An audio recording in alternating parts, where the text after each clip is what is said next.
स्नेनिल्स art of teaching या चॅनलवरती आपल्या सर्वांचं स्वागत आहे. विद्यार्थी मित्रांनो, जे विद्यार्थी बी एड धारक आहेत आणि ज्यांनी टेट दिलेली आहेत, CTET TET सुद्धा पास आहेत, अशा सर्व विद्यार्थ्यांकरिता सध्या तरी ही आनंदाची बातमी आहे. विद्यार्थी मित्रांनो, बघा आनंदाची बातमी काय आहे. स्थानिक स्वराज्य संस्था 10 व 10पेक्षा कमी पटसंख्या असलेल्या शाळेत BEd अर्हताधारक बेरोजगार उमेदवार यांना कंत्राटी तत्वावर नियुक्त करण्याबाबतचा शासन निर्णय अतिक्रमण करण्याबाबत DEd आणि BEd अर्हताधारक बेरोजगार विद्यार्थ्यांना महाराष्ट्र शासन शालेय व क्रीडा विभाग शासन निर्णय क्रमांक हा शासन निर्णय जो आहे हा 10 तारखेचा शासन निर्णय आहे. 10 फेब्रुवारी 2025चा शासन निर्णय आहे.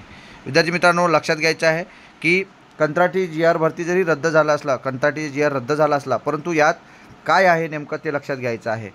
बघा यामध्ये काय दिलेलं आहे. जो GR होता आपला तो GR रद्द झालेला आहे, परंतु या GR मध्ये नेमकं काय आहे ते पहा. संदर्भ 4 जो आहे तो 4 निर्णयानुसार अधिक्रमित करून स्थानिक स्वराज्य संस्थांच्या 10 व 10पेक्षा कमी पटसंख्या असलेल्या शाळांमध्ये DEd आणि BEd अर्हताधारक बेरोजगार उमेदवारांना कंत्राटी तत्वावर नियुक्ती देण्यास मान्यता प्रदान करण्यात आलेली आहे. वस्तुतः नियमित शिक्षकांच्या नियुक्तीपर्यंत विद्यार्थ्यांचे शैक्षणिक नुकसान होऊ नये यास्तव ही तात्पुरती व्यवस्था करण्यात आलेली आहे. हे लक्षात घ्यायचं आहे की जे दुसरा टप्पा आहे, दुसऱ्या टप्प्यामध्ये जी भरती होणार आहे त्याला वेळ लागणार आहे. तेव्हापर्यंत जे काही विद्यार्थ्यांचं नुकसान होऊ नये त्यासाठीचा हा शासनाने GR काढलेला आहे.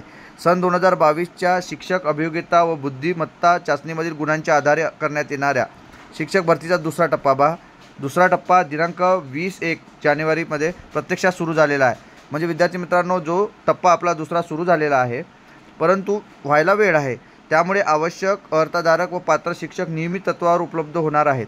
ही वस्तुस्थिती विचारात घेऊन संदर्भ 4 आणि 5 येथील शासन निर्णय अधिक्रमित करण्याची बाब शासनाची विचाराधीन होती. समोर काय झालं ते बघा. संदर्भ 4 आणि 5 शासन निर्णयान्वये ज्या उमेदवारांना ज्या शासन निर्णयातील तरतुदींच्या आधारे कंत्राटी तत्वावर तात्पुरती नियुक्ती देण्यात आली आहे त्यांच्या नियुक्तीचा कार्यकाळ संपुष्टात येणे अथवा कार्यरत असलेल्या पदावर नियमित शिक्षकांची नियुक्ती होणे यापैकी जे अगोदर घडेल तितक्या कालावधीपर्यंत अशी नियुक्ती चालू राहील. त्यानंतर त्यांना पुनर्नियुक्ती देण्यात येणार नाही. हे लक्षात घ्यायचं आहे की जे विद्यार्थी दुसरा टप्पा सुरू आहे, दुसरा टप्पा भरती व्हायला 1 महिने 2 महिने 3 महिने लागू शकतात, 4 महिने लागू शकतात, पण तेव्हापर्यंत विद्यार्थ्यांचं नुकसान होणार आहे. मग नुकसान होऊ नये म्हणून शासनाने जे DEd BEd अर्हताधारक विद्यार्थी आहेत त्यांना त्या ठिकाणी रुजू करून घेतली जाणार आहेत.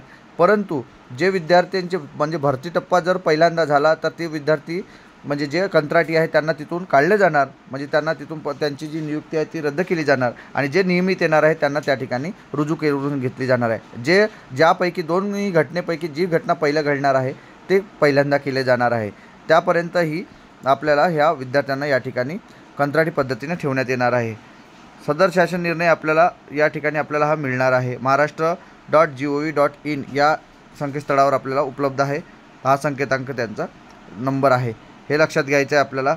आणि हा GR जो आहे हा कंत्राटी संदर्भातील आहे. कारण आपला GR जरी रद्द झालेला असला तरी पण हा जे विद्यार्थी असणार आहेत त्यांच्यासाठीचा हा 3 महिने असो की 5 महिने असो त्या तत्वावरती मानधन तत्वावरती विद्यार्थ्यांना या ठिकाणी ठेवले जाणार आहेत. 10 फेब्रुवारीचा हा GR आहे. आपल्याला हा व्हिडिओ कसा वाटला, ही माहिती कशी वाटली हे कमेंट बॉक्समध्ये कळवा आणि माझ्या या चॅनलला अशाच अपडेट करिता सबस्क्राईब करा. धन्यवाद.